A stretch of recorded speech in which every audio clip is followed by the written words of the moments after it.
Welcome to ProTECHtion 2.0, a powerful space for connection, growth, and solutions in our ever-evolving digital world. This is where we come together as parents, educators, and community members to navigate raising children in the age of technology. We live in a digital world. Phones, social media, constant notifications. Our children and ourselves are bombarded every single day. The pressure is real, the temptation is real, and we're all feeling it. As parents, we want the best for our children. We want them to grow up with the values of truth, integrity, and Yirah Shamayim. We want them to feel safe and secure in a world that sometimes feels chaotic. But how do we protect them from the digital distractions that surround us all? We all know the importance of setting boundaries, but how do we do it without damaging our relationship with our children? How do we make sure that these boundaries are respected while still fostering trust and understanding? And how do we get the whole family on board? The truth is, we're all in this together. Schools, parents, families, communities, we can make a difference.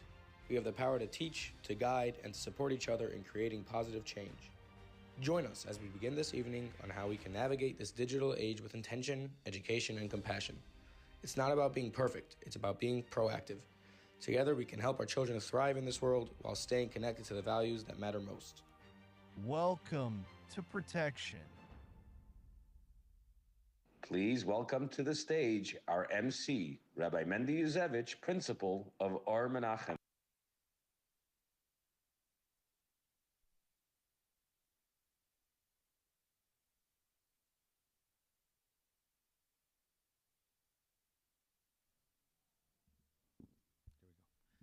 Okay, Bruchim Habayim, good evening. Thank you to all and each and every one of us that made it out here tonight.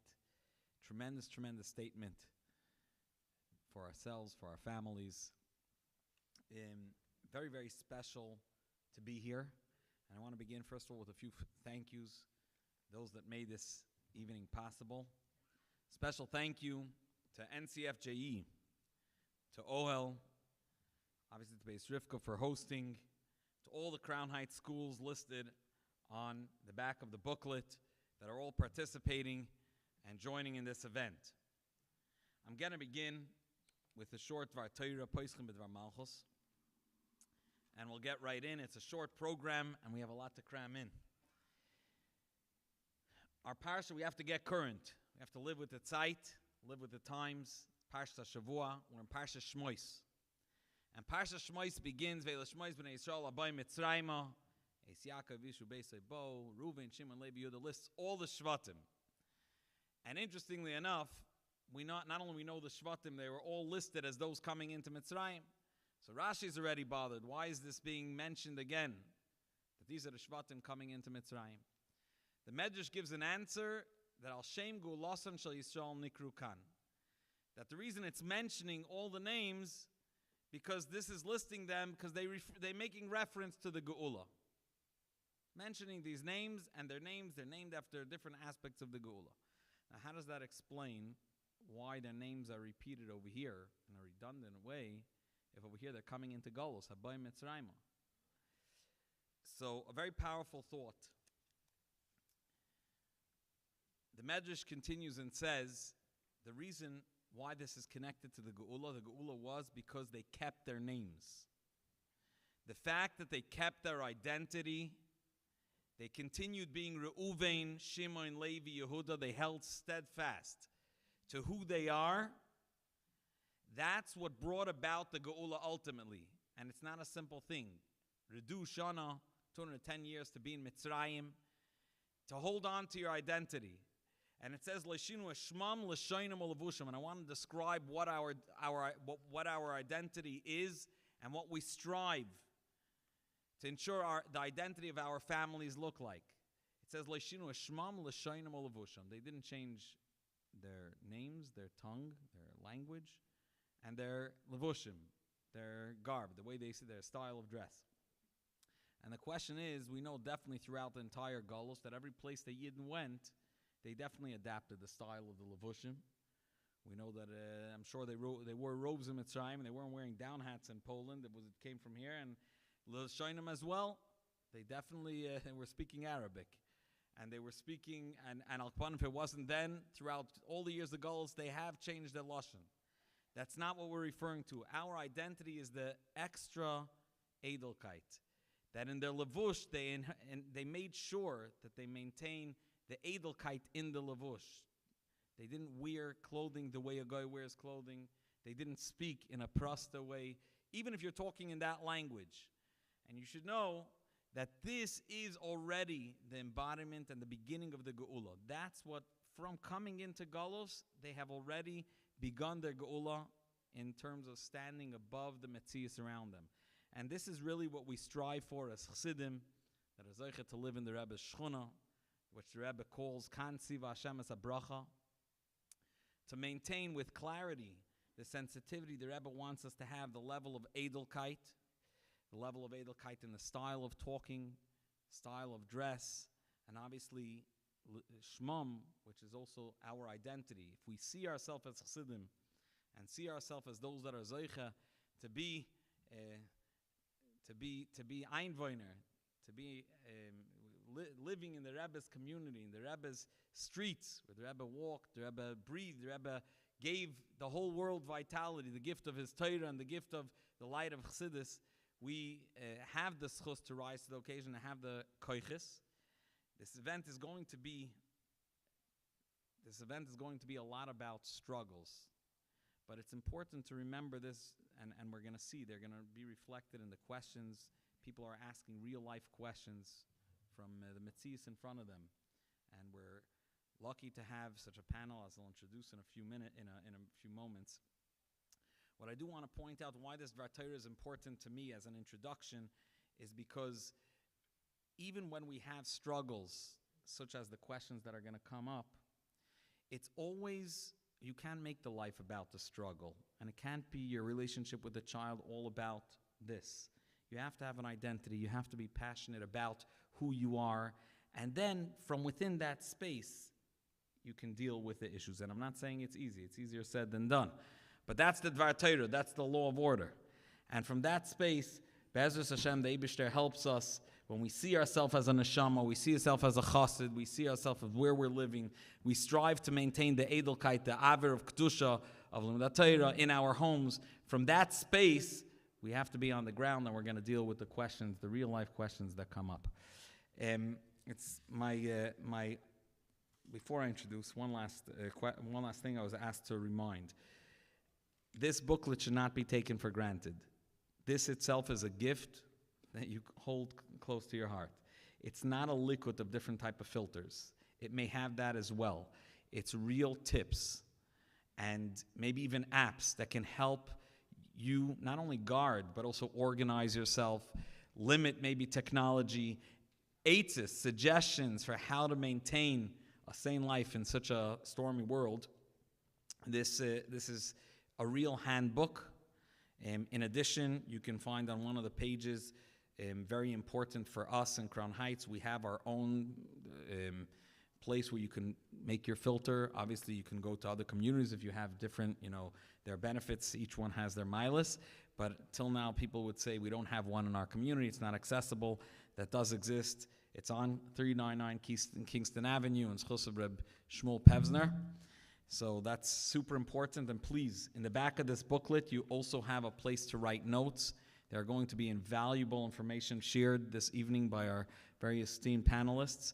And please jot them down. There's a pen near you. This is what you're taking home.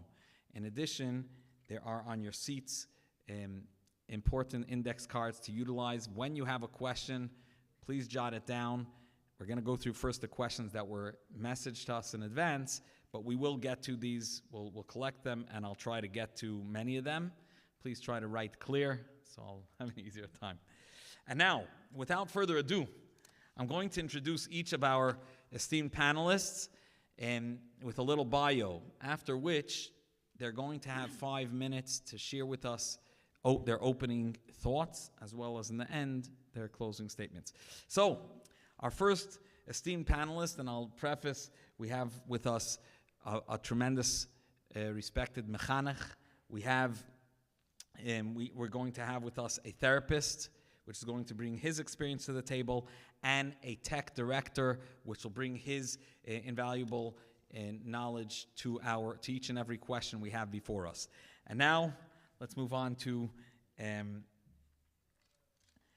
Rabbi Mendel Blau. serves as the Rosh Moisad of Oholei Torah, bringing extensive leadership experience and a deep dedication to Chinuch al Taras HaKodesh. He's committed to fostering an educational environment where every Talmud, from preschool through Beis Medrash, can thrive and grow. Before assuming his current role, Rabbi Blau served as the Menal of Chovevei Torah for 10 years, as a Magachir in Oholei Torah Masifta for 5 years, building meaningful and lasting relationships with Talmidim and their families. If I could add, off the script, Rabbi Blau has children throughout the entire gamut of the system, and he's Imoy Anoichi. He's together with each and every one of us. He has children growing up in this community from the youngest grades throughout the entire system and beyond, which brings a tremendous amount of real life to what we're about to hear. So give us your 5 minutes, and then we'll do the next. Okay, thank you. First of all, special thank you for everyone that came out. If I can comment just one thing before I start, I think Rabbi Zevich gave a beautiful opening, but just one remark, if I can say. He said, like, tonight, a night of talking about struggles. I would really want to reframe it. I hope that it would turn out to be true, that it will be a night of solutions and resolutions. In other words, I would hope that we can, frame things to try to stay solution-oriented. The struggle, I think we all know. So, like on the ProTECHtion thing, they wrote, there's going to be reflect, connect, protect. A lot of us have been reflecting about this for as long as the internet has entered our community. But I think if we can more connect and come up with solutions for protection, to protect, that would make the evening meaningful and worthwhile of everyone's time. The other thing that I want to just open up, and I think it's obvious, and it's going to be somewhat of a challenge, is that we're engaged in a very nuanced conversation. It is much easier to engage and provide clarity when everything is black and white, one size fits all. The nature of this conversation, and part of the reason why I think it's helpful to have a panel and to hear different perspectives, but it's also helpful to clarify certain parts in the question, is that a lot of things change. There's a lot of variables over here, and what's true for some ages is not true for other ages. What is true for one home environment may not be true for another home environment. And then in the solutions as well, there are so many details that sometimes can seem overwhelming, and I hope that, with some conversation and with everyone taking some time to educate themselves, it becomes less of this like daunting thing that goes over many people's heads. You have filters, you look at the booklet, and in the beginning you open up the booklet, and I believe for a lot of people that aren't techie, it's somewhat overwhelming of there's this type of filter, there's a filter you can put on the home, and there's a device type of filter, and there's time restrictions, and then there is so many different particular questions that parents, sometimes we talk about the smartphone, which is the personal device that a child has. Other times we're talking about general technology in the family. What about the home computer? Or more particular, on the home computer, specific questions related to content that's more, call it addictive, but I don't mean the word addictive, but there are so many details that I think it's hard to capture everything, but I hope that we'll be able to provide some solutions. I'll mention some other things that come up often when I hear from parents. Some parents ask questions, in other words, what should be the email policy? Do I give my kids an email box of their own? Do I not? Do I monitor it? MP3 devices, MP4 devices, smart watches, are they as innocent as they look? Are they not? But I think, again, let me just go back to one piece that I hope, is that sometimes what I find when engaged in these conversations is that there's two types of reactions. There's a certain amount of people that are living with a healthy dose of denial. And you talk to a parent will say, no, my child, not possible. It's not possible. I'll give a smartphone to my 5th grader. I trust them with my eyes closed. Okay? We can get to that. And then you have the other type, which is apparent that there is so much anxiety around this issue and trust and allowing them to be in a trusting relationship with their children or with themselves, that I think that sometimes gets in the way to be able to have a healthy relationship and a healthy conversation that's open, that's respectful, that's trusting. So a lot of it is not just, this solution or that solution, but it's the way we go about and our approach, trying to balance it in, kind of being honest, ready to be honest, without being overly anxious. I would want to take one more minute, and I know no one came out for a shir, but I want to take 1 minute to share a letter of the Rebbe on the topic of television. The letter recently surfaced. It's not printed in Igros Kodesh, but I think the letter is so insightful, as long as we can give it the right context and framework, that I think the letter is worth every minute. The Rebbe wrote, the letter is written to a Av based in the city of Manchester. His name was Rabbi Yitzchak Goldich. And Rabbi Yitzchak Goldich reached out to the Rebbe in the year of Tavshin Tezayin, asking the Rebbe whether he should join a Kol Koira. A Kol Koira, if anyone is not familiar, is those big signs that come out with like straight black and white bands. And black and white, I mean not just the printed form, but the pun intended. It's black and white, this is kosher, this is treif. So he was asked to join a Kol Koira that would make it black and white about the approach to television. And he's asking the Rebbe, what does the Rebbe think about him joining that? Now I want to give one quick introduction. For every Lubavitcher, we're all familiar how much the Rebbe spoke against bringing the television into the house. How much the Rebbe, there's even a story with Reb Nissen Emenov, that Reb Nissen Emenov was asked to be a sandik by one of his balabatim in Bernois. And Reb Nissen said, you have a TV, I'm not ready to be sandik in your house. So the balabas was ready to do anything to have Reb Nissen be a sandik. So the balabas said, I'll take it out for you. So they took the TV and they brought it into the storage room of yeshiva. They took it out of the house. Someone was very proud about this move. Reb Nissen Emenov standing up for his principles, and this balabas that was ready to take the TV and put it out of his house. And they wrote to the Rebbe. They thought this would give the Rebbe a sense of nachas ruach. Immediately, the Rebbe, without waiting for the regular line, the Rebbe had Rabbi Chadakov call the yeshiva to say, get the television out of the storage room of yeshiva.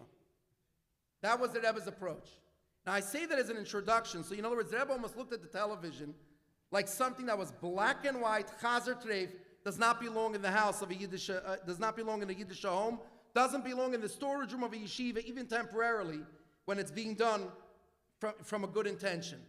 At the same time, you would imagine that Yitzchak Goldich would get a letter from the Rebbe saying, sure, go ahead, sign the Kol Koira, ban the television. Everyone should know. You're never allowed to have a television in the house. The Rebbe writes to him as follows, and I'm just going to share a few points of the short letter.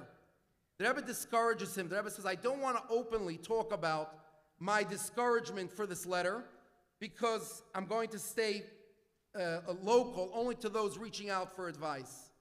But the Rebbe says, number one, when Rabbanim come out and ban something in black and white terms, when the issue is much more nuanced, says the Rebbe, people today don't take direction when you ban something black and white without properly establishing why it's usher.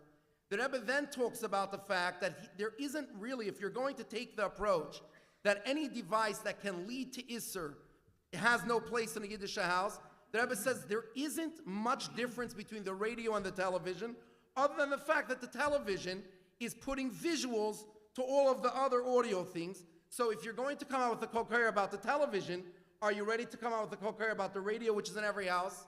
The Rebbe then says that he believes that the television, the only reason why it's not as widespread adopted as the radio was simply because of a price impediment.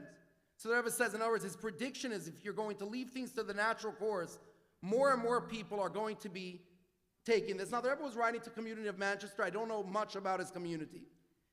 But the Rebbe goes ahead and says that when the Rebbe adds another piece, that when a Rav comes out and makes something that isn't black and white, but turns it into black and white, he now loses the faith and trust of the community, that when he has something that is black and white, they no longer trust. They don't know. Is this the gray that became black, or is this one actually black? So the Rebbe then therefore says, in my opinion, don't sign this Kol Koira. Shocking. But the Rebbe finishes off with an important paragraph. Move on shekol hanal, ein shoylal hadibur v'tamula balpeh. A campaign and a conversation has to be held with any community that is open to have that conversation. Shaloi lahachlis m'chaynazu. This device doesn't belong in the house. Why? Because it is causing people to be nichshal b're'iyas with re'iyas asuris. So what you see from the letter in short is we have to be careful what we answer as black and white, but at the same time, that's not a reason to surrender and take things lying down. We have to have this conversation. I will only finish off, not to mislead anyone, that this letter in no way is here to suggest that it isn't black and white about giving a child in 5th grade or in high school an unrestricted smartphone. The Rebbe is talking here to adults, and this goes to the first point of the conversation, that we have to be ready to look at things in the full context, framework, and all its nuances. Rabbi Blau, a lot to think about.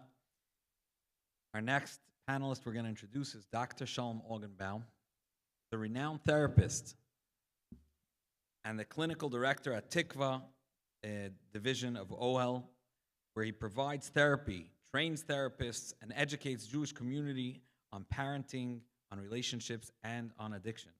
His first book, Inside Outside Parenting, Understanding Your Child's Needs, Nature, and Personality, is available for purchase after the event, and his second book, Divorced, is coming out later this year.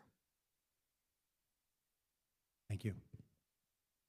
To remarks your Dvar Torah, I just wanted to say that I remember reading, it's very well known that the Rebbe was very good friends with Rabbi Yoshe Ber Soloveitchik, the Rosh Yeshiva of Yeshiva University. The Rebbe accorded him a lot of respect. And Rabbi Yoshe Ber once recollected his time. They were actually together in Berlin. They attended Berlin University. And he says, when he was speaking about the Rebbe during that time, he was the only one in the entire university that wore his hat, his jacket. He retained the tzura that you were talking about before. I feel that's really apropos to the other thought that you were talking about at TV. It reminded me of a story that Ruchama Shane writes in her book, famous book, All for the Boss, where I believe it was Rabbi Ber, one of the great Rosh Yeshivas of Kamenetz, when he came to America to fundraise for his yeshiva. He was staying by one of the Balabatim, put him up in a house, and he came out, I guess, after a night's sleep, and in the living room, he had to pass from the kitchen to the living room. I guess the host's daughter was watching television. This is going back the early days of America when I guess the TV was just brand new. And you have to understand, Rabbi Ber is the Rosh Yeshiva of Kamenetz. He was not a simple person. And he would not pass because he was worried that it would get in the way of this child's viewing entertainment, and he didn't want to interrupt her.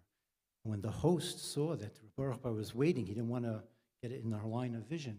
He quickly ran to turn off the TV, and Rabbi Ber said, better not to insult another person's feelings. Turn off the television and make her feel bad. So I just wanted to, the Gedolim, the great ones, knew how to take situations that seemed to us to be black and white and approach it with Torah. Anyway, I am really, really humbled to be here. As a matter of fact, I feel a little bit out of place. Telling my panelists that when you introduced an educator and Rav, therapist, I was wondering if anyone could guess who's who. Anyway, but I remember the wise words of the great historian and Rosh Yeshiva, Rabbi Wein, who once said that once the door has been opened for the great, and even the small may enter. And so here I am sitting in front of you today. I want to just thank Rebbitzin Sarah Blau and Dr. Carleen Amber for granting me and the opportunity to sit here and talk to you a little bit. And I asked the Rabbi Sholom to grant me the wisdom and the words as we begin this conversation about the super important topic of parenting and technology. I was also asked to mention this in public, that I'm speaking through a grant that we at OHEL have with the UJA called In It Together, which supports parents and their children in navigating mental health challenges. So with your permission, I'm good to go? I have still 5 minutes? Okay. I'm gonna I'll make it short. Okay, I'll be respectful of everyone's time. With your permission, I just want to begin with an honest acknowledgement. My name is Dr. Sholom Augenbaum, and I have an unfiltered smartphone, and I make significant use of the internet. My children, Shmuel and Rivkah, do not. For the last 20 years or so, I live in a community which, broadly speaking, sees the internet as evil at its foundation. Internet in this context really is viewed as a loaded gun. And so, at best, having internet is kind of like playing the game of Russian roulette, where there's always an opportunity for extreme damage, and therefore this community feels it should be completely prohibited if we had the choice. It is important to recognize that each of us, and the reason why I'm sharing this is because each of us approaches as individuals, as families, and as communities, we approach technology with our own unique starting point. And so as I share my perspective and as the other panelists shares theirs, I encourage you to filter what is going to be said here tonight through your own experiences, your own values, your own family, community dynamics. My approach may not fully align with yours, and that is okay. The conversation isn't about, at least in my opinion, about imposing a single standard.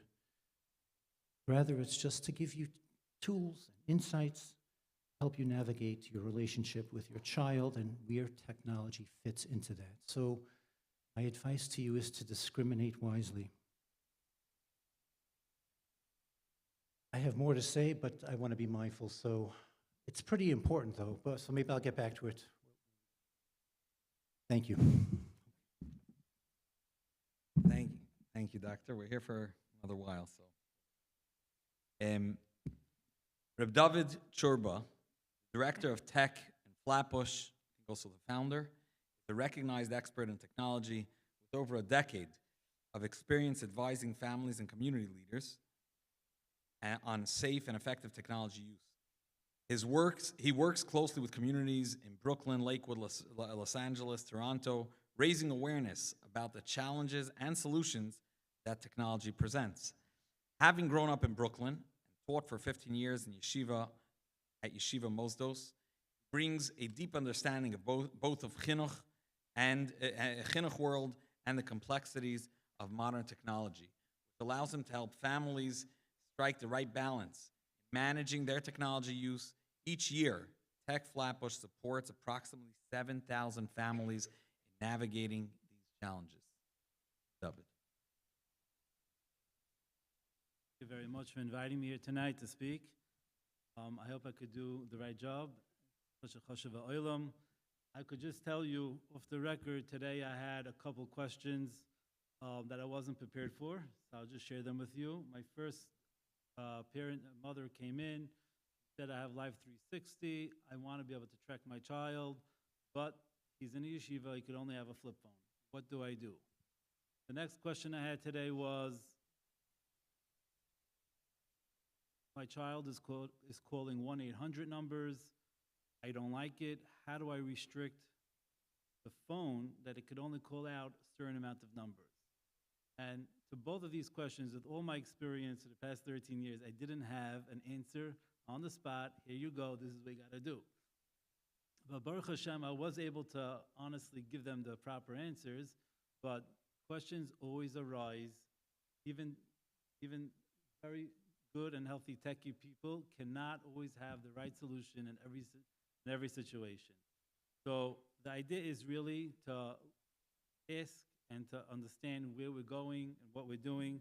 What I do find is, and this is the question of the night, how to navigate relationships with parents and children. So I want to say 2 points just to start, that I'm a big believer we have to fight technology with technology. We want to make sure that something is safe. You got to use a program, a software to actually do that. Another thing is that we want to make parents aware that it's all about holding out your children as long as possible. And struggles in between, yes, we have to work it out, but the concept is to be a winner in this game of protecting your children. The question is, how far can we get them as long as possible to be in the better place at the better time? So, Mr. Hashem, with the question coming in, we would like to try to answer.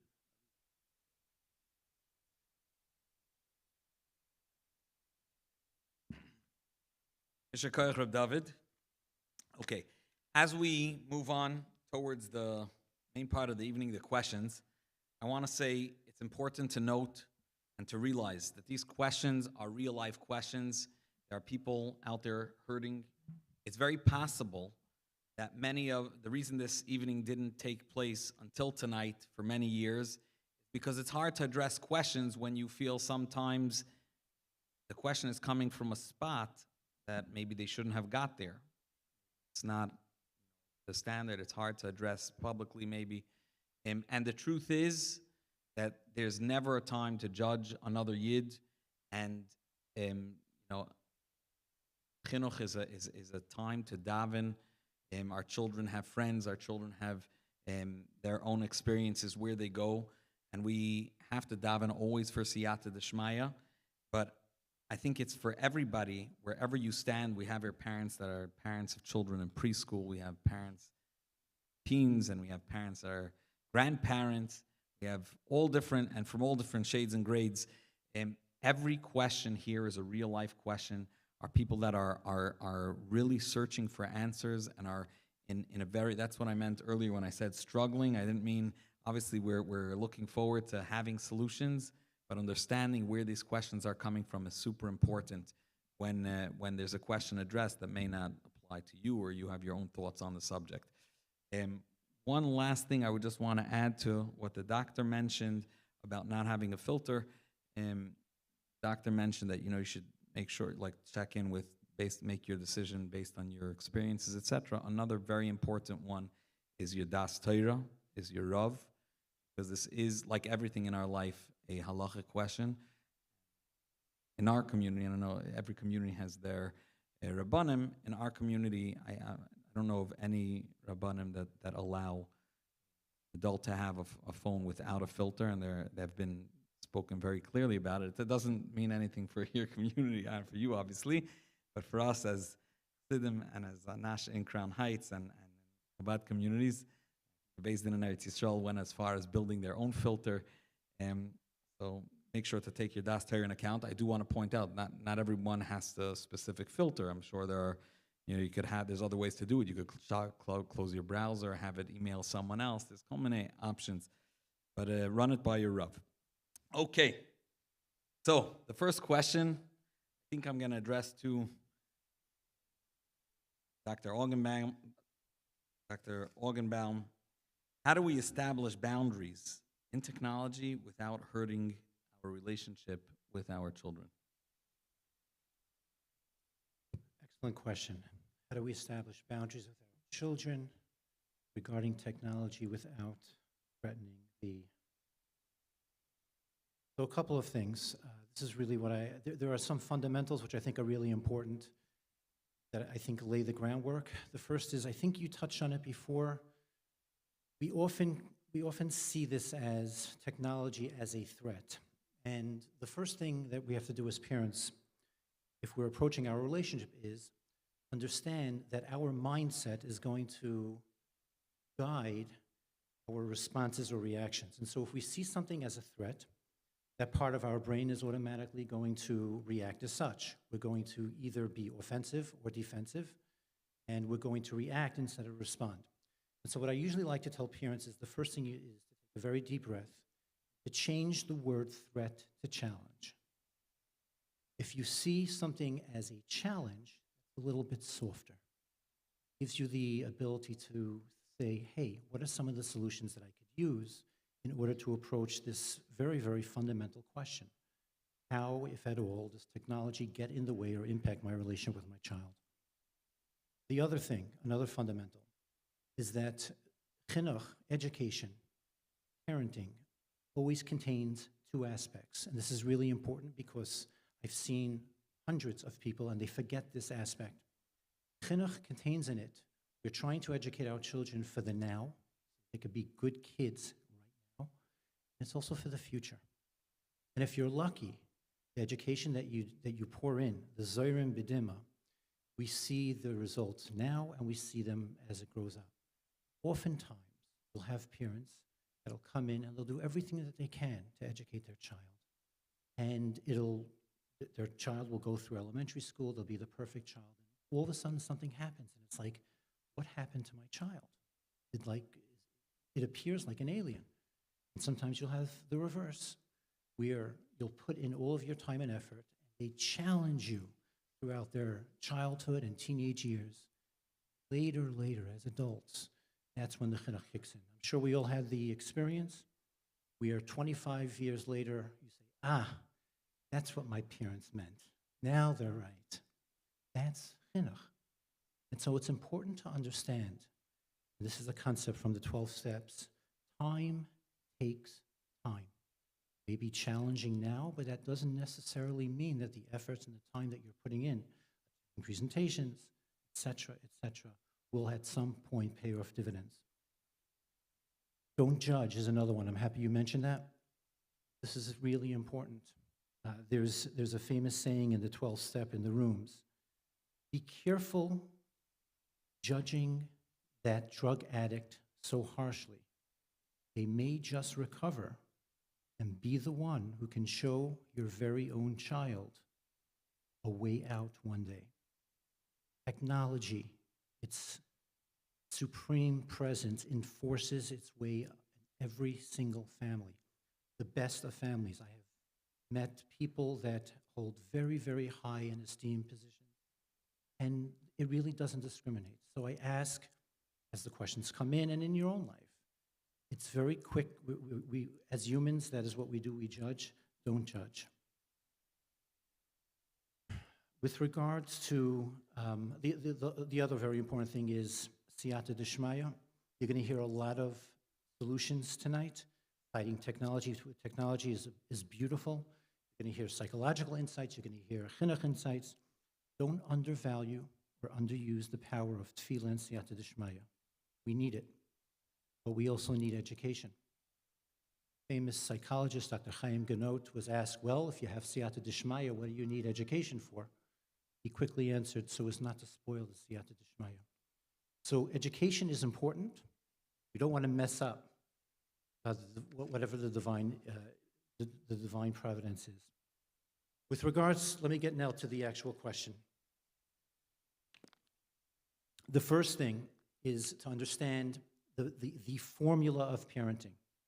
Formula of parenting is the balance, the sweet spot between love and limits. Chazal already addressed this. The Gemara in Saita gives us the equation, smol doicha uyamin mikareves. While the left hand pushes away, the left hand is usually the weaker one, that's discipline, it's less forceful, right? You draw in with love and connection. And it emphasizes that limits are important. Discipline is important because it creates structure. You have to keep the connection and the love strong. What does left-hand parenting look like? Discipline parenting look like? It's what we call in psychology authoritative, not authoritarian. What's authoritarian? Some of you may have grown up like that. That feels like you're living under a drill sergeant. It's like when a child asks why, the parent says, because authoritative is firm, it's assertive, but at the same time takes the child's perspective into account. It sets boundaries and it sets limits, but it also says you are loved. And there are reasons for this, and I will share it with you. Right-hand relationship, the yamin, what does that look like? Warmth is everything. There's a famous saying that rules without relationship will lead to rebellion. Kids need to feel that when they struggle, when they mess up, and when they really mess up, all caps, they feel safe and secure to come to the parent and to talk to them about it. If they sense that your love is unconditional, they're more likely to respect your guidance, even if they don't agree, particularly with technology. And lastly, also very important, lead by example. If you want your kids to be a model for use technology effectively, then they have to see it from the parent. There was a study conducted in 1975 by a British psychologist by the name of John Rushton. And what he did was, he had a game where little kids were given coins. And they were told, you could give these coins that you have for yourself, you could give them to someone that is a little bit more needy than you are, someone that's poorer or impoverished. And what he found across the board was that the biggest predictor of whether a child kept the coins for themselves or gave it away was dependent on the person, the adult, who explained the rules to them. Whether that person was a charitable person or a selfless person. Regardless of what the adult told them to do, the child reacted based on what they saw and how the adult acted, not what the adult said. There's a question here, and I think it underlines all the questions that are going to come up. There seems to be a fear of hurting the relationship with our children. I just want to speak one more minute about this because this is really important. It is not always easy to raise a child in balanced technology. They will cry, they will scream, they will tantrum. If they're older, as teenagers, stonewall you, they may run away. They really put up a lot of resistance.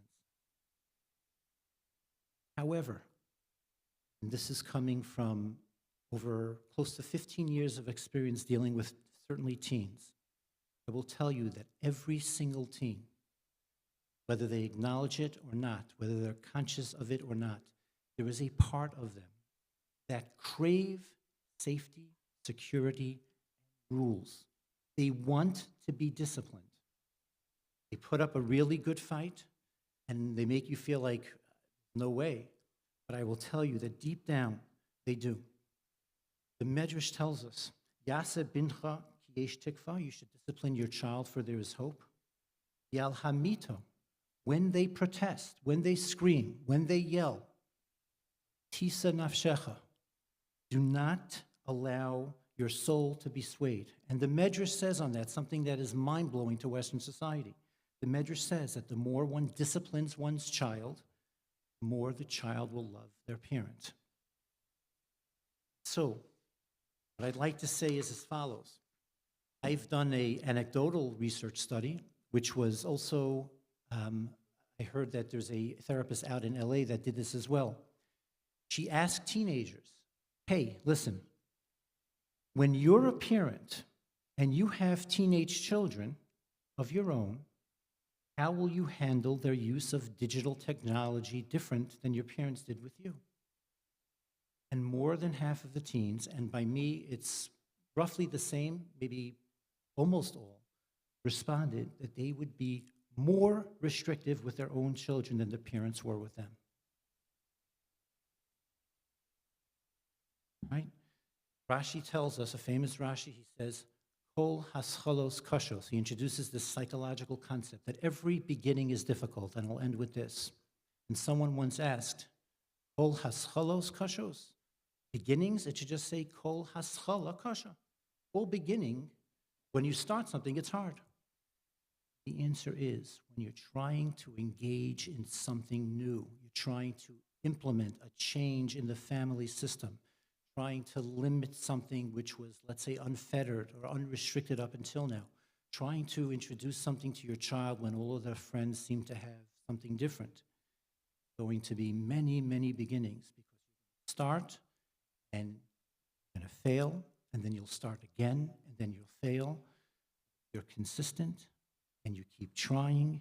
Even if you fail, ultimately you're going to. Thank you. Thank you very much. Yes. To add, Dovid, Mendel. Very, very well said. Very insightful. So I would tell you, using technology, you really don't have so much conflict with the child when you're using technology to protect technology, because without having any protection on a device, the child is either locked in the bathroom room, not coming to the dinner table, on the couch, can't get them off, can't get them to sleep, and every part of that child is a struggle. But when you're implementing proper limitations, downtime, app limits, filters, whatnot, that child is already like locked up, so to speak, where yes, okay, 11 o'clock, my phone turned off, I better get back into bed, there's nothing else for me to do. You don't need a mother yelling upstairs, hey, why are you not sleeping already? You don't need to have that conflict. So with the proper implementation of technology to protect that child, then you are really solving 90% of the battle. The hard part with the relationship comes when the child is sitting with the parent, initially setting up those limitations. Now, if you do that early on, when they get that device in the first place, then you have, again, very easy way to just, go right into limitations. If it's something that the child had access for a long time, and now we're starting limitations, then you're talking about different types of struggles. I want Snapchat, and mommy says I can't have Snap. I want TikTok. No, you can't have TikTok. So when it comes down to the nitty-gritty of the more sensitive applications, that's where there's going to be struggles. However, there are eights. The crux of what we're going to deal with is how to have that discussion at different points, if it's beginning or later. Anything else, Rabbi Blau? Just a minute. I think Reb Sholom answered a very full, comprehensive answer. Just to add, the obvious is that there's the question comes up a lot when it comes to maybe technology, because it becomes like almost see it like a very challenging thing, and not everyone knows how to have the conversation. But in essence, it's really just part of all the skills that all of us as parents need to learn when you're setting any boundaries with your children, whether it's what time you want them home at night, whether how many hours they can be out playing with friends on the block, or bath routines and bedtimes, all of these things, there needs to be a healthy relationship and then a healthy amount of discipline. So a few points just to add is that I do believe that all of us as parents need to think about how much are we investing in general in that relationship. And I'll share personally, I remember goes back some time ago when there was a certain challenge with one of our children, and we went to speak to someone, Harav, Mashpia, whoever it is they're going to speak to, a therapist. Each person, it's kedai, sometimes you get an outside opinion. And one of the things that was just so simple to do and so valuable, the person asked, how often do you take your child out for personal time? How often do you do? I was like, oh, what's that? Again, maybe it's like even embarrassing that I'm saying it. Maybe to everyone else it's so obvious. But I was like, I spend so much time every supper, every bedtime. I lay down with my child. Okay, we're grown. Most of us are raising more than one child. How often do we take one child out for personal time and give them something to feel special? Those are little things where we invest in a relationship. And, in general, they say, sometimes they use the 80-20 rule. When a person has a strong relationship, it can handle a little bit of friction. If there's 80% deposits and there is a relationship, then it can handle a little bit of critique, a little bit of boundaries and rules. When there isn't a relationship, there isn't a healthy relationship, so then, yeah, the child feels like, okay, all my parent does is gets in my way, tells me, don't do this, do this. So just a general thing is, all of us can not just for technology, but for the sake, it has so many benefits. Just think about ways to build up their relationship with each child, and different children need different things. For one child, going out for personal time could be just to talk. For other children, they almost don't want to talk to you. They want the pizza and the ice cream. But you know what? They feel special. They know that they're getting that personal time and that personal touch. It's very valuable. And the last point to Sholom's thing is, and Rabbi Churba spoke about it as well, it helps to start early, but it matters a lot the age of the child. So when you're resetting, and Dr. Augenbaum spoke about, don't be spoiled from the initial resistance. But I do believe that we need not be spoiled, but you need to go in with your eyes open. And if you have a 19-year-old son at home or a 19-year-old daughter, and you're going to come home tonight and say, okay, we're resetting, right? We're having a discussion. We need to talk. We're talking about the smartphone. Think about it. Strategize. If you sense that your situation has certain things that you're going to encounter, some friction, strategize. Reach out to Nasei L'Charav, reach out to a friend, reach out to whoever can give you guidance. But plan that well, because it could go down south. Thank you. I just want to say one thing, I'm sorry. Just to add to this, when you're going out with your child one-on-one, the point is not to bring your cell phone. They did a research study where they asked parents, do you think your children are spending a lot of time on cell phones? And the parents, it was about 60% said, yes, our children spend too much time on cell phones. And they asked children, do you think your parents spend too much time on their cell phones? Close to 80% said our parents spend too much time on cell phones. There is a term that was coined. It's called continuous partial attention. This was coined by Linda Stone, who was a exec at Microsoft and Apple and a researcher. And what she found is that if a cell phone is even on the table and it's off, part of your brain is already thinking about the cell phone and you are not fully present. And so people today are continuously in a state of partial attention. So if you're going out with your child and you have your cell phone, even if it's on the table or you're just checking it periodically, number one, you're not fully present. And number two, and here's the kicker, is that your child or the other person doesn't perceive that you are being compassionate and empathic to them. So this comes up with therapists that have cell phones in their rooms and they're sitting with their patients. Really not a good look. People are paying you good money and they're perceiving that you're just not fully present. Teachers, Rabbeim, etc. Anyway, I just wanted to add to that. Thank you again. Thank you, Reb Sholom, as well. As a moderator, my job is to keep it moving, but there's nothing I would cut out of this discussion. I think we'd rather be here for longer and take it all in. Just to recap, getting threatened by the challenge, as Reb Sholom said, it's that being threatened won't lend itself to the relationship discussed, as well as Bechlal, how to set boundaries is much more about being authoritative. It's crave structure, as Reb Dovid said. Expanded on, beautiful. Thank you. And the next question I'm going to pose to Reb Mendel, Blau. How do we establish boundaries in technology without How can I explain to a teen, and this actually also relates to what Reb Dovid brought up, how do I explain to a teen about not getting a phone or limitations on technology, time, content, in a way that he can appreciate it at her level of maturity? So let's say we're having the conversation, the child never had a phone yet. How can I explain it when they going to add some wording, my friends, my neighbors, always me?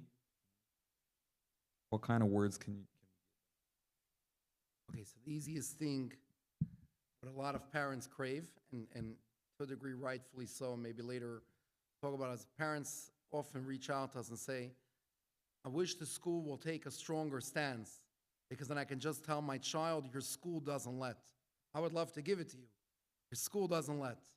And there's validity to that point, and it does help tremendously when parents could lean on policies of school or community policies. But I think parents also, in other words, getting clarity for themselves and explaining things to children. So I have to picture, in other words, what age child are you talking to? Are you talking to a 7th grader that wants to get his own phone? What does he need the phone for? I'll try to address it. I'll share something. I had one of my children, and I hope he might be watching this, right? Just admitted. Watching it. I just admitted that I have technology at home. I do, and with safeguards, we can talk about it. But one of my children was pretty young and wanted a phone, very strong. So I wanted to learn, in other words, like what is it? Does he want a phone because he saw his friends have a phone, because the older Bachram that he looks up to has a phone? But with some conversation, relationship, what I really learned, and it was maybe not so easy for him to initially admit, is that there was a certain amount of fear that he had walking home from Yeshiva Erev by night. On Maple Street, and you have to cross a certain street, and sometimes there's hangouts. Whatever it is, you can call it fear, anxiety, whatever it is, and I mean it only in a positive way, but these are normal things, challenges that the Eibishter gave each one of us. And so what I learned in his case, in other words, where it's coming from, that there is a certain need that he needs. He needs to feel that he can call me, right, and be on the phone with me if he feels scared. Or just like the Gemara says, pas pasali, just having something reassures you he could flip a dial and call for help. Did someone ever approach him? Did someone ever attack him? Never. But he needed security. I felt as a parent valid. It was valid. We didn't say he needs it. I can speak to him today to tomorrow, and we do try to expand whether those fears are realistic, whether they're really. But I felt that it was, in this case, valid, give him the phone. So then I looked for the best way. How do I give him a phone that I don't have to be concerned, that I don't have to start being anxious about? So one of the things that we came up with, and again, I'm not saying it's the ultimate solution, but at the time what we came up with was the Apple smartwatch linked to the parents' parental controls. So what it did is it gave him a phone that he wouldn't lose. It was linked and somewhat limited, right? There was no Siri on it. There was other things that weren't on the device. It really just did call and gave him the ability to text. It did it. His older brother didn't necessarily care to have a phone. So my point is, my first place is before you sometimes people, they have an answer like, okay, give me the words how to say no. Before it's no, and I'm not here to say tonight everything is permissive and yes, and no, sometimes there is a place to say no. And there's a lot of times a place to say no, but before we're just looking, give me the words for my answer, listen to the scenario and learn the scenario before you decide. Now, when it comes, let's just say to an older child, is challenging you, why is filters important? Why do you need filters? You don't trust me? So, a few points.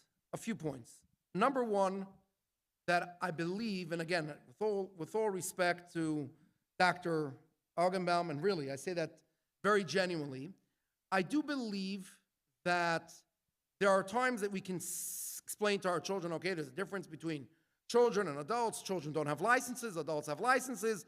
There's a certain maturity needed in order to drive. When you're an adult, you can also have a phone without filters. There's also, though, a value, and we all agree, I know that there's also a value sometimes when children see that their parents are genuine, that it's not coming from a place of, you're the little child, I can control you, I don't trust you, I'm the parent, I get to set the rules. But they see a parent that's also working on themselves, that also has standards for themselves. They have filters. And it's also okay to explain why we have filters. You know, the Rambam, for all of us in Yiddishkeit, we're very familiar with the concept of Yichud. Now, if you think of the concept of Yichud developed for many years, I'm talking about the non-Jewish world, well, what's Yichud? You don't trust. Is the guy so perverted that he can't be let for X? Unfortunately, and I don't want to get into the detail, right? But the Me Too movement exposed that human condition is much more vulnerable than what we want to let on to be honest and trust. The Rambam says that there were many Gedolei HaChachamim that were careful even in secluding themselves with someone of the same gender. Or Gedolei HaChachamim that said, put some boundaries in place even, in other words, in their own home. And they were demonstrating to their children that we have human vulnerabilities. Human vulnerabilities, and the solution to many of these things is to put in appropriate safeguards. Now, I don't know that I would have this, again, everything age appropriate. Certain children are old enough to have this conversation, to explain them this concept of asu siag la Torah. In order for Torah to be preserved, there needs to be safeguards in place, and it definitely makes it easier when they know that their parent also has safeguards and their parent also works on certain things. Certainly makes it easier to understand. But again, in the particular, some of these questions, I have to think, what age child are we talking about? What does the conversation look like? Because so many things will change, and we have to be able to answer appropriately according to the situation and conditions. Being that the question, I'm assuming, like Rabbi Blau is saying, it's a question that's directed for a child the first time and a regular child. So let's assume he's a child in the Moisad. It really, if you're proud of the Moisad, you're proud of the fact that you're sending him to the Rebbe's yeshiva that's educating him in the line of the Rebbe and Rabbi Sienu, it is very in place. Again, I'm not talking about a child that's struggling. Initially, Reishis Darkoi, how the Rebbe perceives a boy, a bacher in Taim Chetmimim, a boy that's in a yeshiva, that his mind should be there. Having a phone is splitting your head.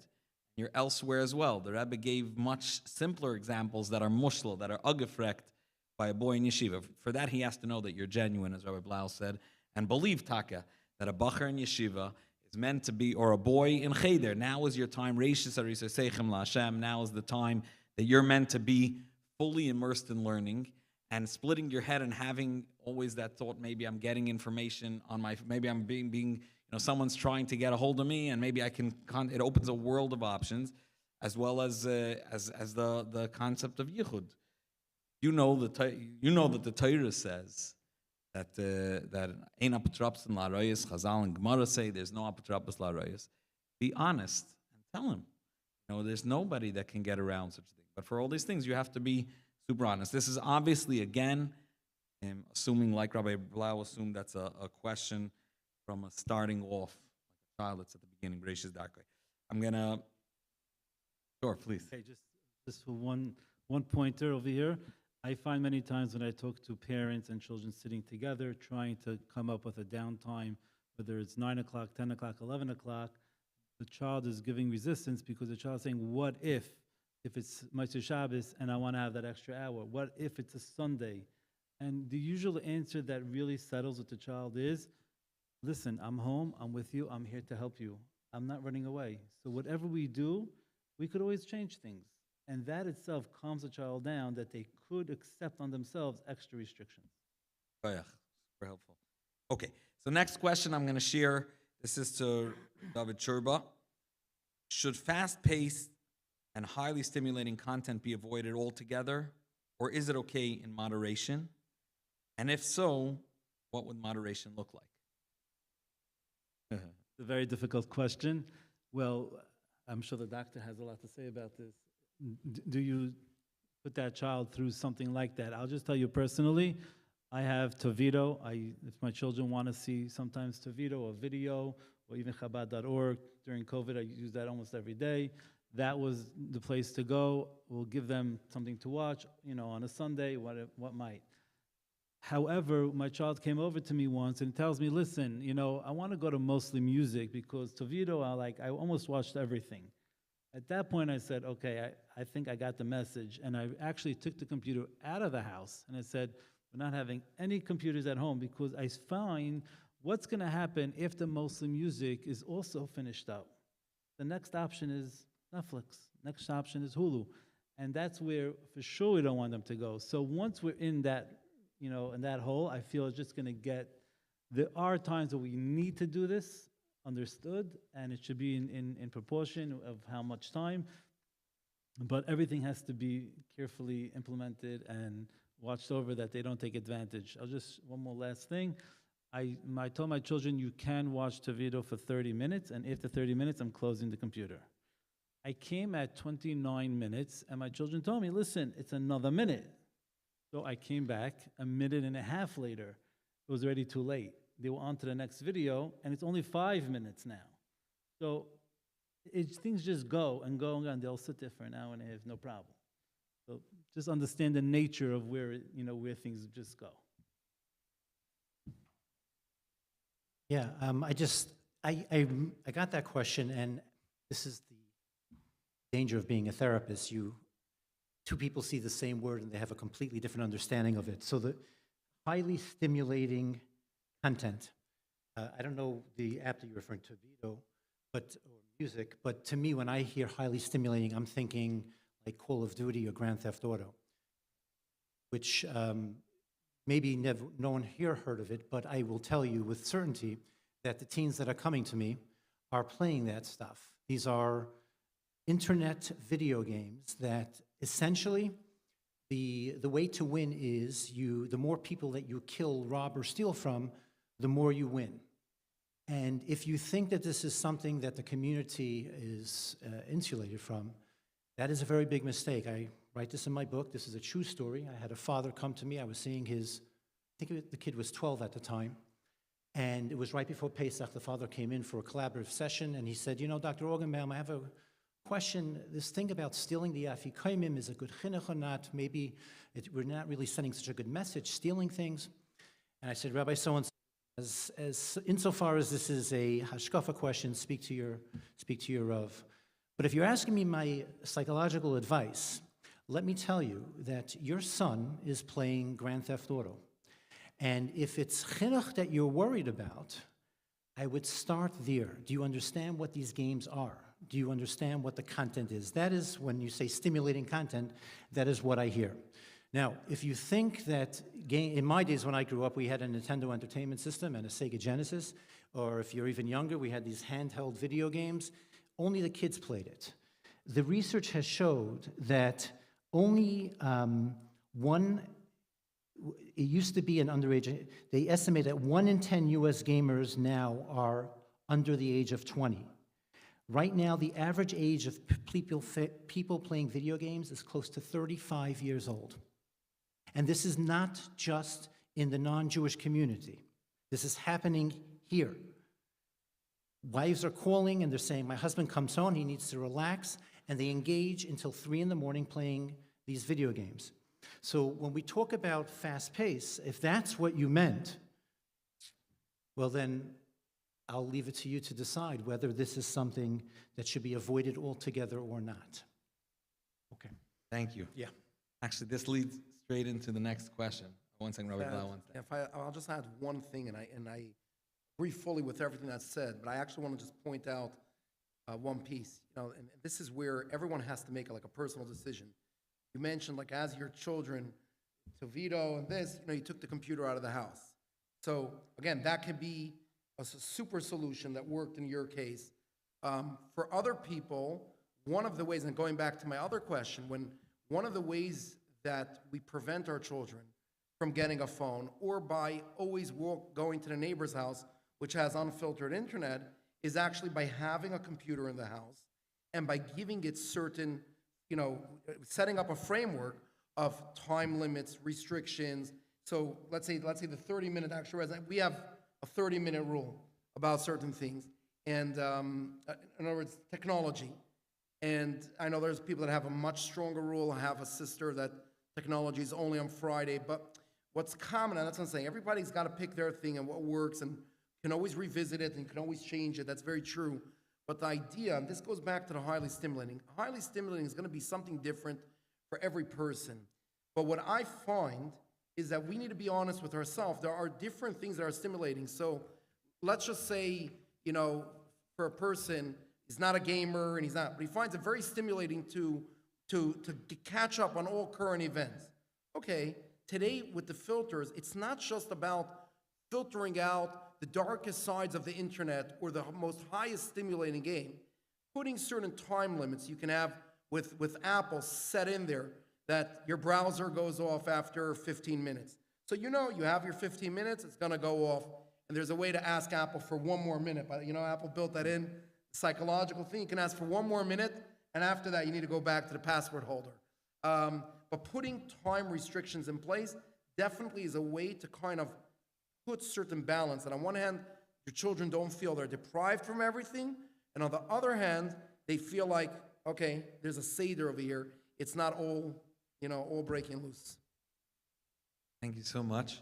I want to point out from what we're hearing over here from Rabbi Blau and Rabbi Dovid and from Rabbi Sholom, you really need to know, at that point in life, it's pashut sitting down and studying how computer works, and how the apps work. Believable, Moisad like Rabbi Blau to sit down and figure out an Apple phone and know that it's something, figure out in order for his son to be able to walk. You really need to get into lumdus of it. Was tut man for chinuch? I have a confession to make. The compliment isn't honest. I've been an early adapter of technology. Probably one of the first Apple trios or whatnot runs in our genes. Somehow we connect to technology and understand how technology works. So I don't get a big compliment. It's not my mysterious nefesh for chinuch, but I do believe that all of us as parents don't have a luxury to just say, okay, I don't understand. If you're not going to understand technology, your children are going to understand it better than you want them to understand it. At least they was you're a go-to, if you have any questions. Okay, next question is going to be directed to the Dr. Sholom, and it actually continues from where you left off. How can we as parents better educate? How do we give children oisius, or give parents oisius to discuss with their children about addictive online content? How do we explain our children in a way that they can understand it? Okay, so just to clarify when you use the word addiction, and this is really important, we throw words around, and it's part of the common vernacular to say addiction, or trauma is another big one. When I hear addiction, when therapists, professionals hear addiction, we're thinking very clinically, we're thinking about the DSM, do they check off these criteria or not? We're talking about someone that has a very, very serious problem that is impacting all the domains of their life, their biological, their psychological, their social, their spiritual. We're talking about, I assume the question is just, you're finding that your child is slowly or surely spending more and more time with technology, and as a parent, what can we do to educate them and maybe have them understand perhaps some of the concerns that a parent may have in a way that is gentle and soft, and that the child doesn't feel like you're pushing them away, and the parent doesn't feel guilty, oh my gosh, I ruined my relation with my child. That's the question. Is that authoritative, but... Yes, I did mention that. So there's a couple of things. I mean, there was a story with the great Rosh Hashiva and Musar ethicist, Rabbi Dessler, the machaber of the Sefer Michtav Melio, which is a fabulous Musar Sefer, very, very famous. Anyway, one night, he originally learned in Kelm. He got smicha from Rabbi Chaim Ozer Grudzansky, who was considered the Gadol Hadar at the time in Lithuania. Anyway, he moved to Eretz Yisrael. He was the Rosh Hashiva there. And he had a young Talmud by the name of Rabbi Moshe Shapira. And one night, who was living in his house, and one night Rabbi Dessler saw this young Moshe Shapira reading poetry. So he said, Moshe, instead of reading poetry, I want to introduce you to something called the Maharal. And what he did was, he took something which was a talent or an inclination of young Moshe. He was drawn towards poetry, it's prose and all that, and he channeled it into, he took it away, but he replaced it with something else. So the first thing is, if you're talking to your child about limiting technology, stopping technology, spending more time playing ball, that's what we did in my days. I mean, then you have to realize that if you're going to create a void, if you're going to limit technology, remove technology, the laws of physics state that if there's a void, it's going to automatically be filled with something else. So make sure that, number one, you fill it with something else. But even more fundamentally, you have to know your child. This is really, really important. And knowing one child doesn't mean that you know your other child. Each child is a unique constellation in temperament, personality. And so what you're looking to do is you're trying to say, you could allow technology, you could prohibit it, but at the same time, what are the talents? What are the strengths? What are the yearnings, the potential of my child? And let me connect them with something that speaks to that, whatever it might be. It could be learning, or it could be something that's martial arts, whatever it might be. For boys, playing ball. For girls, music, dance, cooking, baking. I mean, the world's the limit. Be creative. So there's that. What else will come up? Listen, I certainly encourage ball. I don't know what happened in my days. That's what we used to do. It became like a lost art. But certainly activities where they're moving, where they're moving around. They're not just sitting. Other things that would come. I think that's it for now. I think that's important. Those are important things. Know your child. Replace, if you're taking something away, make sure to replace it with something productive that speaks to their talent. Anyone else have any ideas, or I'll come up with something? I'll just add. Yeah. That music is for girls. I find many boys today that are connecting to music. I'll also mention an interesting conversation I had with a parent a few months ago. They felt their child was already at a point very strongly connected and I call the word addicted, dependent, and kind of relying on technology to fill X amount of hours. Child is not a super studious child, and just telling him to go play ball, he's not interested. So the parent actually got the child, again, this worked for, like you say, each child is their own constellation. The parent got the child a 3D printer. The child was brilliant in working computers, but instead of being online, a big part of the issue with the internet, with technology in general, is almost, in other words, is like this passive thing of like, I'm going to do nothing and entertain me, right? Show me a video, act everything out, read everything. So something that requires stimulation, even if it isn't moving. Moving is very healthy, and there's no question. But there are some boys that they're not super athletic, right? So, okay, can we get movement somewhere else? Can we get mental cognitive movement where there's something more engaging than just sitting down and like, okay, let's watch, let time pass, etc. Reading, scrolling. So 3D printer, I've seen it been adopted more in houses. There's many other types of ideas. And again, each one, look at it, try to negotiate your best outcome. Try to negotiate your best outcome. Know your child, and think of a creative solution of how you're going to fill that time. But that point that you're making of like just taking something away, you can't just, that's not going to work. It's not going to work. You're not going to be happier with what the next thing fills the void. Yeah. I think also educating a child on Gadol Koicha Shemalacha, of actually being productive. Children learn to Daled Vehei. The reason why ox is Daled, because it's working. Okay. Or just to add also to fill into what Reb Sholom said. They say someone came into Yechidus and told the Rabbi, he said, I educated all my children in the same way. I don't understand why this child came out different. Rabbi said, embedded in your question is the answer. How do you educate all the children the same way? A lot about stopping and noticing each child, his needs and his talents and his tendencies, and what he would be pulled to. I always say, Chanoch Lanar al Pi Darkei is not if you have different children. Of course it is. You have to parent each child in their unique way. But even the same child, you can't parent your child who's 4 or 6 When they turn 10, the same way that they were when they were 4. And then when they turn 17, the stages of development bring out different parts and different aspects of themselves. Parenting is not a static activity. It's dynamic. And that's part of the challenge of parenting. So, yeah. Back to the Siyata D'Shmaya and the davening. Next question, I'm going to direct to Rabbi Blau. And again, these questions these are the questions we got, and they bring up various topics, obviously, organized in a way that would present the whole concept. My kid got an MP3 player for Hanukkah. I guess was gifted by someone else. Should I let him have it, or are all devices harmful? Question.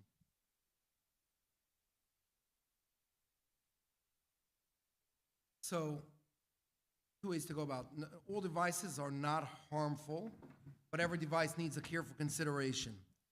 So, I don't know, when you say the kid, I don't know what age are we talking about, and I don't know what's on the MP3 player, and what type of MP3 player is it.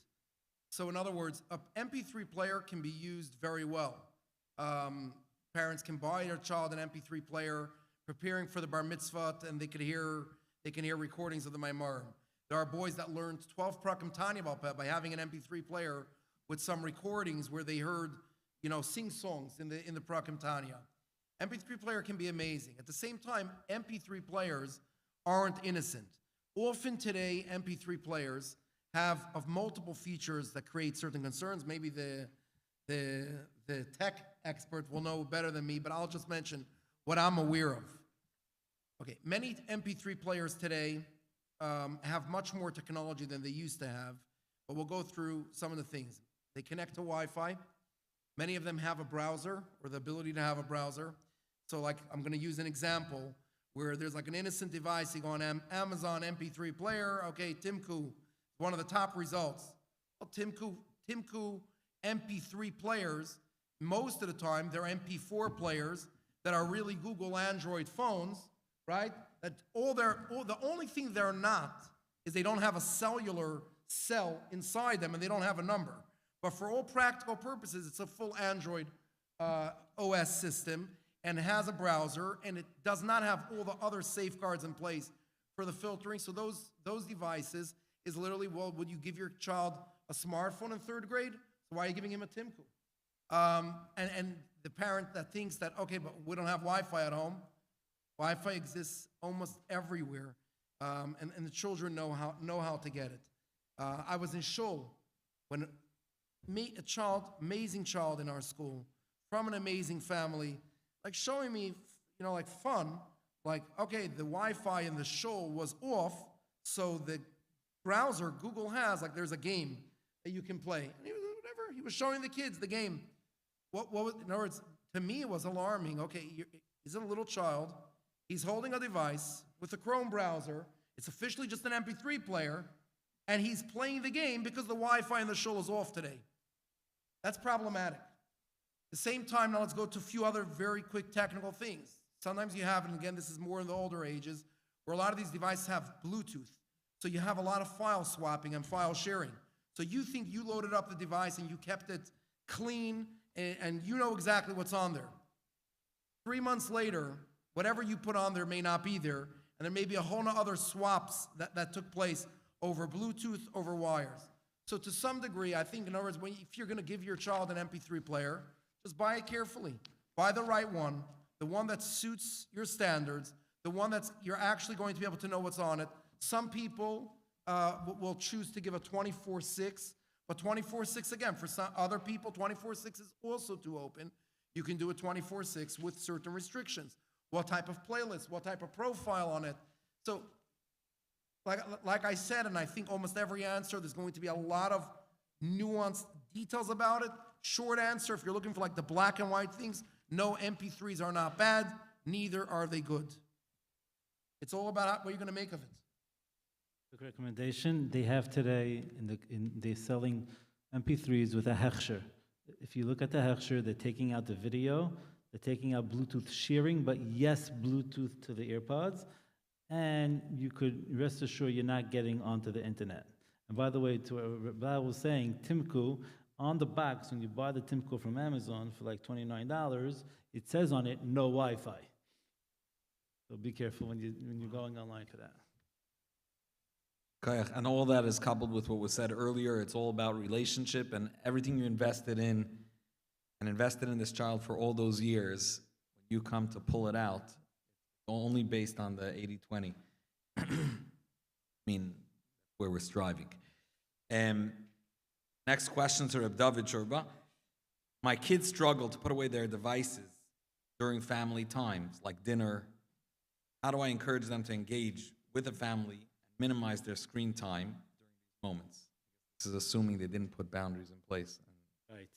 So just an interesting point. Somebody told me that in his house, they have certain rooms that they have technology, and certain rooms there is no technology.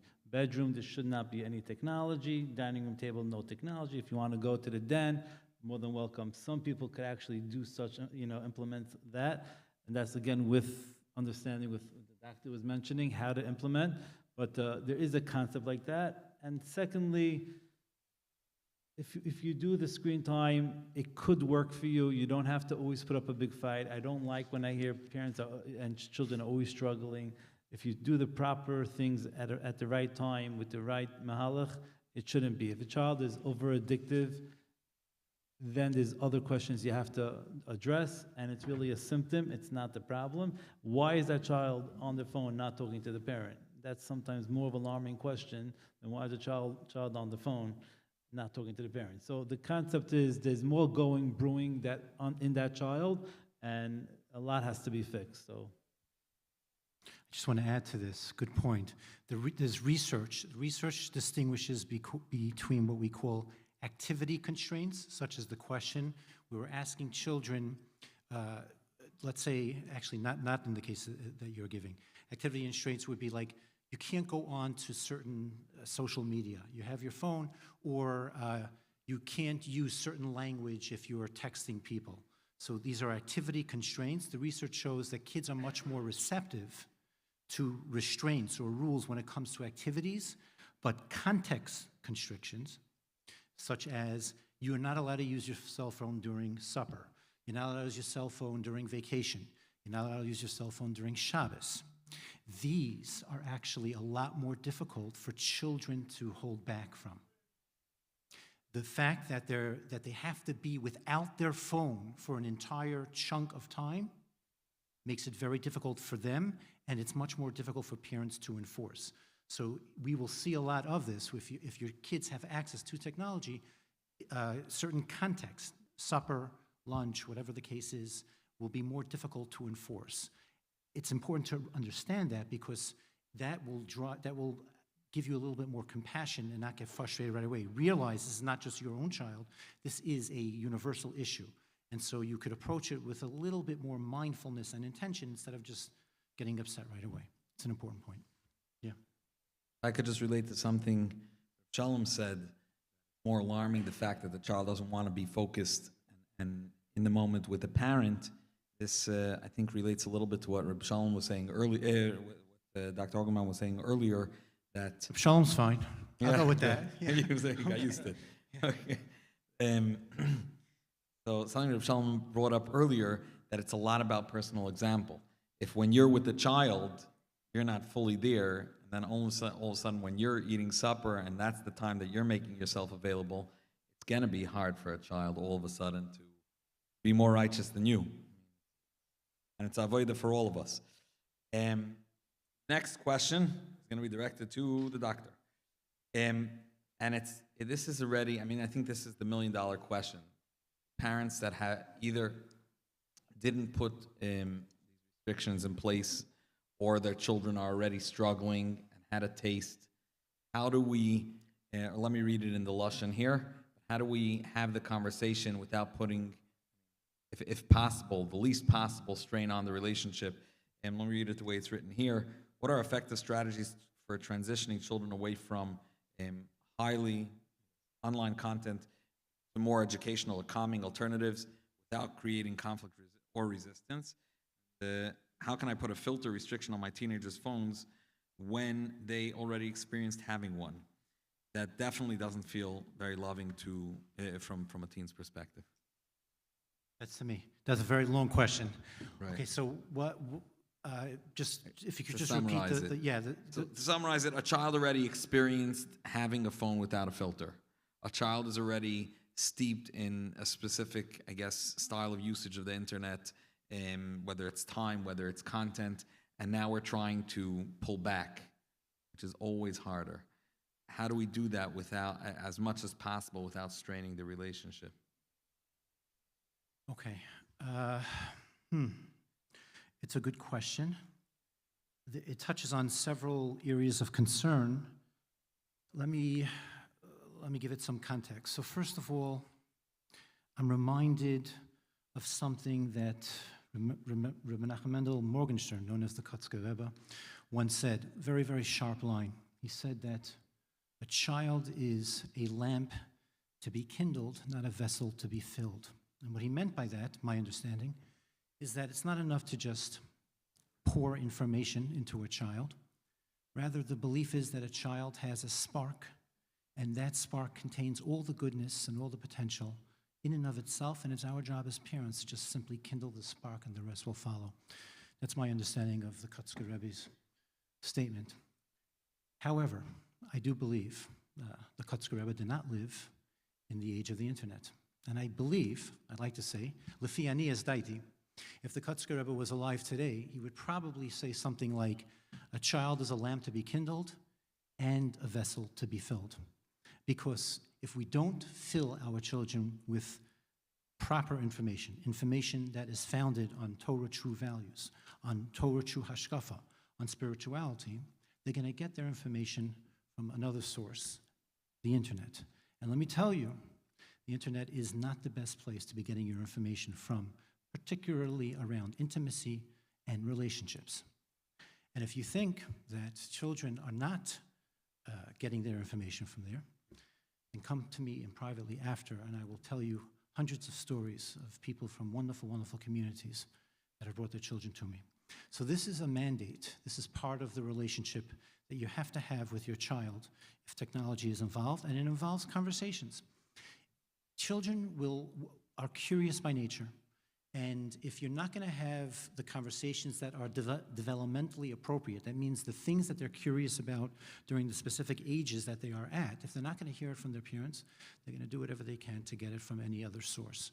So the first thing is, the question was, what do we do in terms of trying to slowly move children from unfiltered internet access to filtered without threatening the relationship? I don't think that that's possible. I think that you're going to have a child that's going to automatically protest.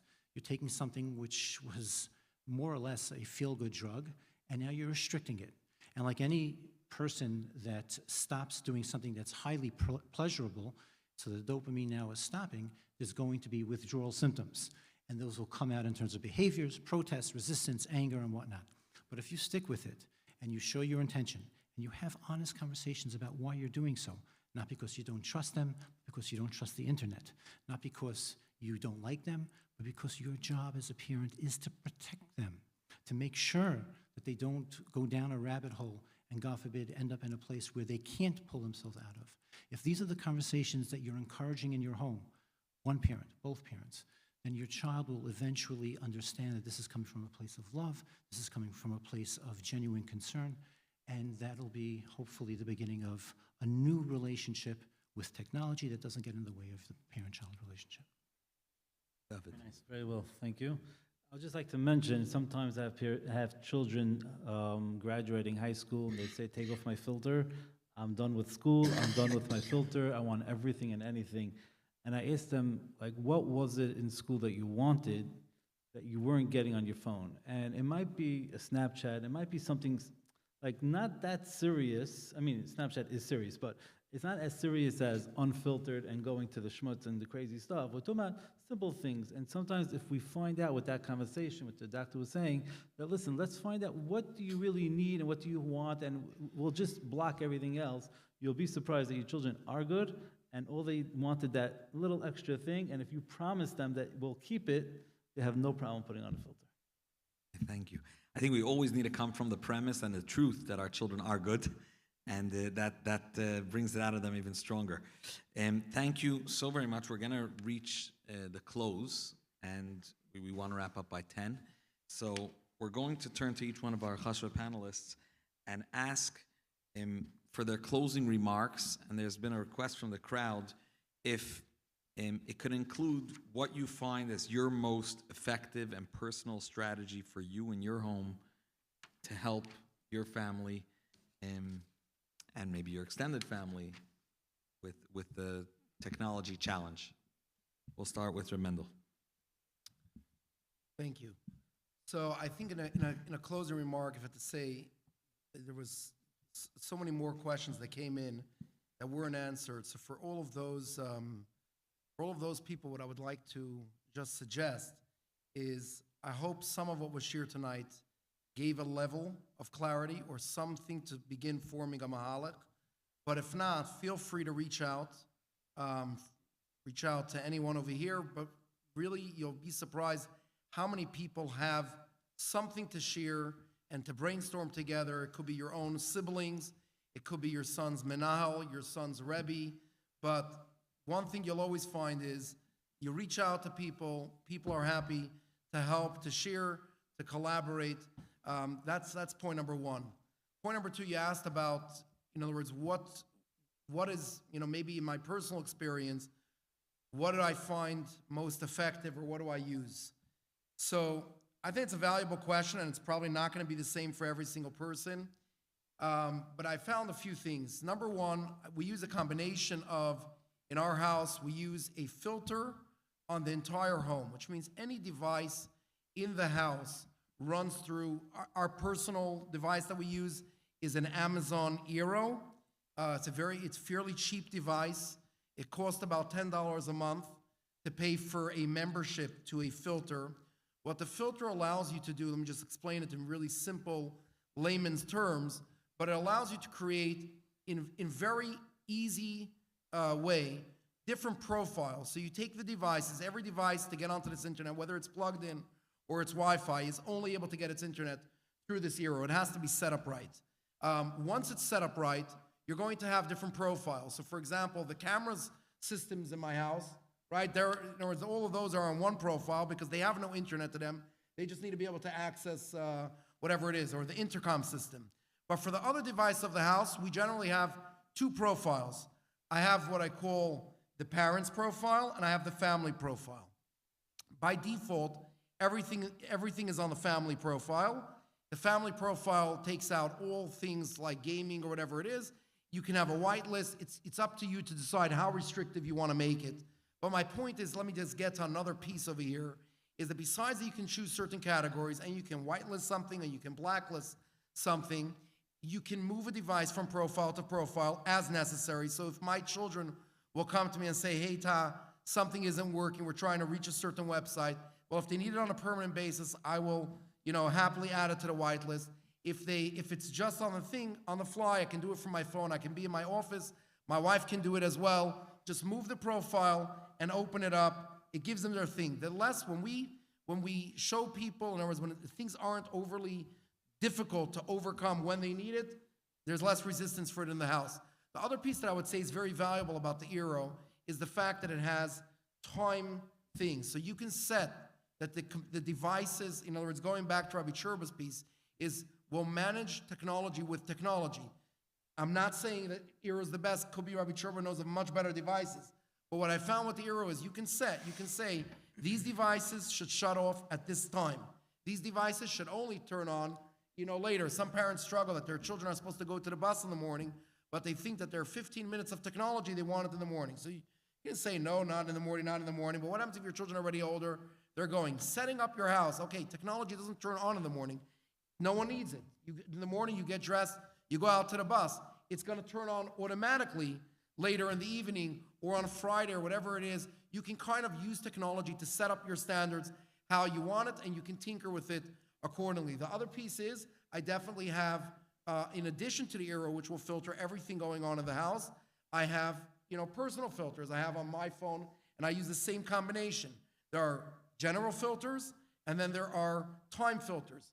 I don't want my browser an entire day. My browser is going to time out after X amount of minutes. And it creates a certain level of restriction, a basic discipline. Now, could I go to the desktop for longer? I could.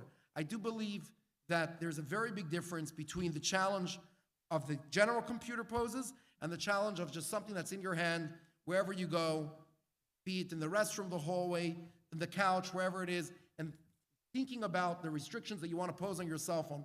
Even if it means that's going to force you to the desktop, I would rather that push me to the desktop than have it on my phone all day long. Thank you, Shekayach. Now I'll move to the doctor, Dr. Augenbaum. Sure. So it's been said that technology is a useful servant, but a dangerous master. You asked, what is the most effective thing that I am proud of? And I was thinking about that in the 2 minutes that you asked the question. I think I could say with full confidence that, like everything in this world, technology is no different. It's a relationship. The relationship that we have with our phones, with our computers, with the internet. I'm proud to say I think the most effective thing in my house is that my children know, without a doubt, that my relationship with them and their relationship with me is infinitely more stronger and more important and more of a priority than it is with technology or internet. They will never see me when they're talking to me with my phone. And if they do, I will let them know, excuse me for 1 minute, I'm just expecting an important phone call, or I have to just, in the middle of an email, let me just finish, and then the phone is put away, or the laptop is put down. And that, to me, I think I'm very, very proud of that. And that has been most effective because my kids know at the end of the day that their father's relationship for them and love for them is not superseded by technology. And it's really, really important. Remember, kids, they see things and they interpret it in a very interesting way.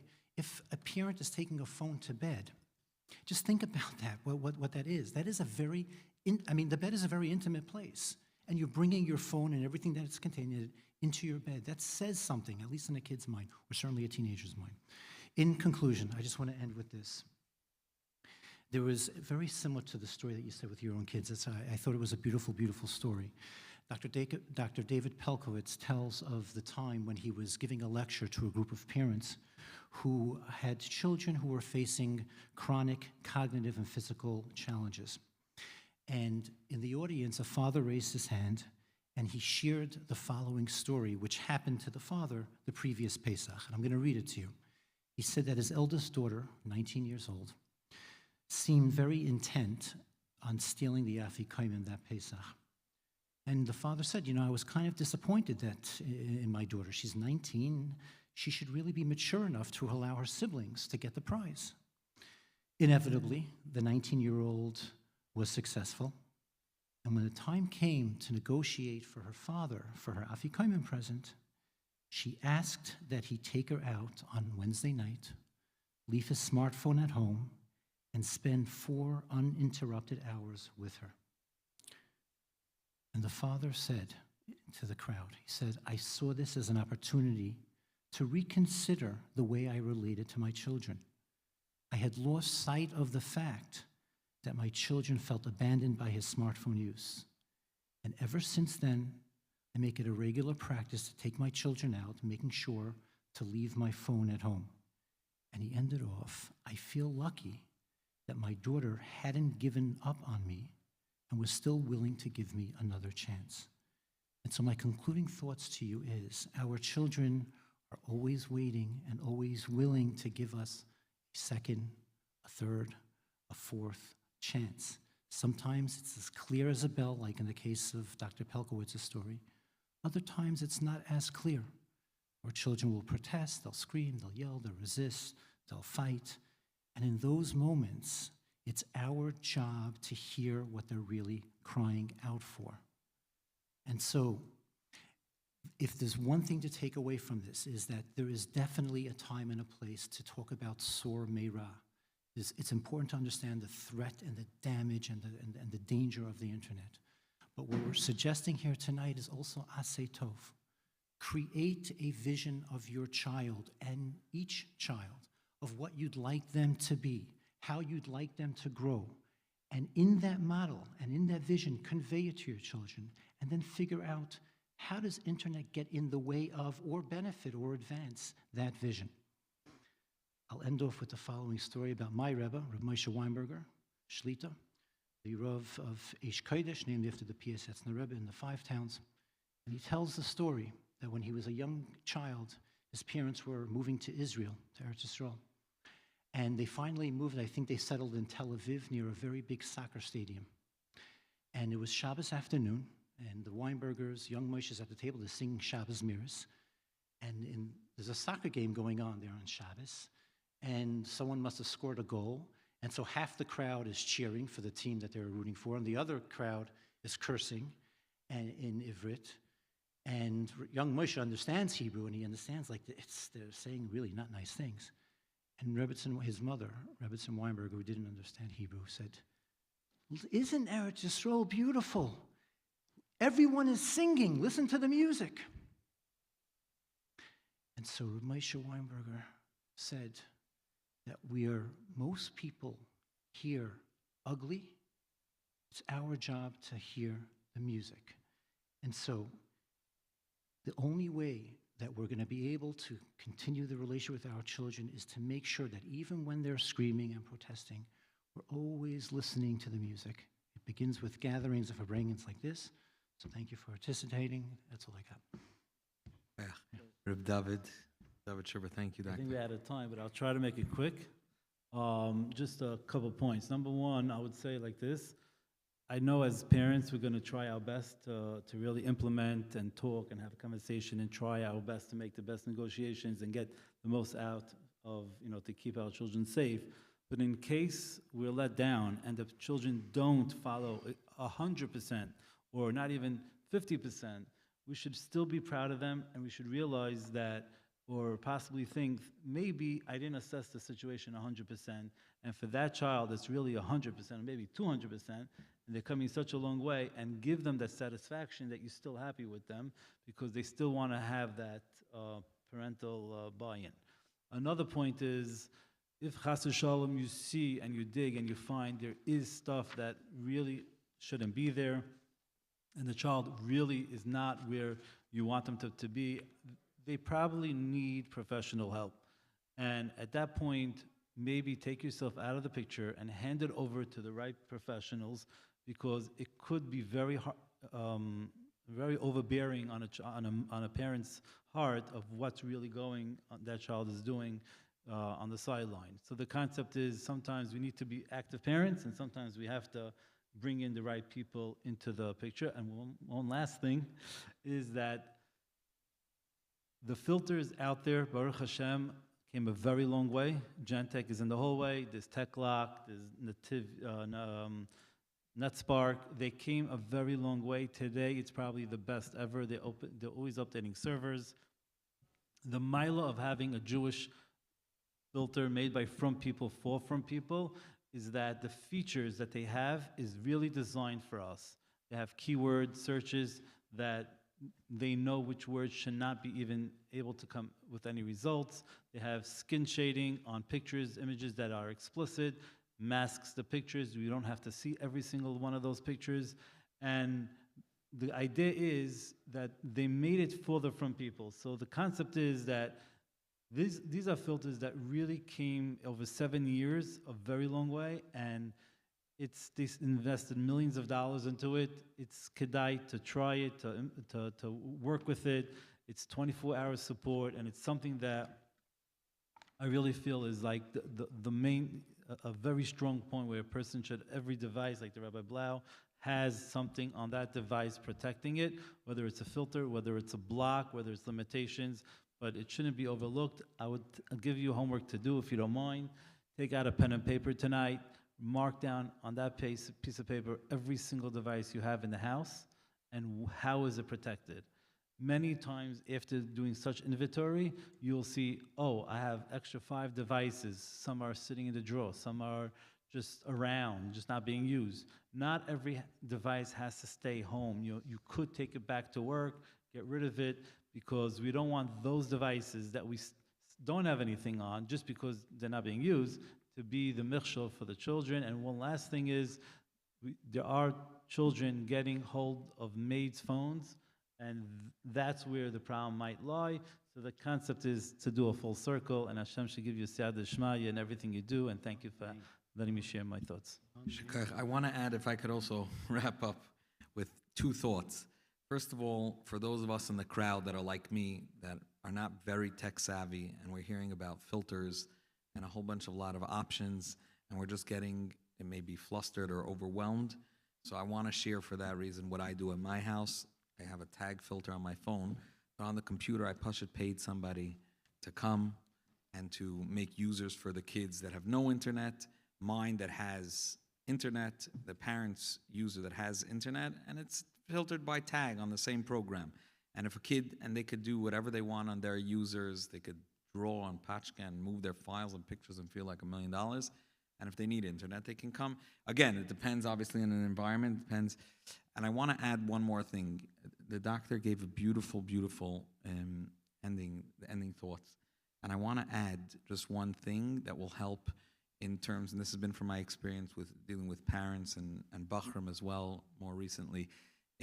There's another, in addition to the relationship and that loving and spending time and knowing that you're there for them and they're infinitely more valuable in your life than anything else going on in your life. In addition to that, there's a tremendous importance for the boys, girls, for your children to know, and specifically the teens, that you work on yourself. That you don't believe you're Muslim, you work on yourself as well. Because when they know that, they'll accept what you challenge them on. Some people, if you portray the picture of a perfect chassid, a perfect father, perfect whatever, tzaddik, so then when you're challenging them, in their mind, you're not, they can challenge you. And when they see you're honest, you're bemis authentic, and you work on your things, you have your hagbalas, you put your filter, you're ready to share, at least by Chassidusha, for bringing on Shabbos things that are hard for you. So then when you come to them with things that are hard, they can relate. They know that they could be makabel from you, and no is an answer that you can hear and understand that they're also working on. So there's in addition to, I don't want it to take away, I want to finish off with the chiyuv that has been described over here, and the positive vision that we all want to be really focused on for our homes, investing in the chiyuv. So then when we have to deal with these type of challenges, it's like Rabbi Blau said, it's the 20 as opposed to the 80. Yeshikoyach for all of us for making it out tonight. I'm sure Chazak al Tamol Sheinu Chazaras Reika Machsidisha for bringing Kenoftan, and we should continue davening. We zeichen to this galus now. Thank you.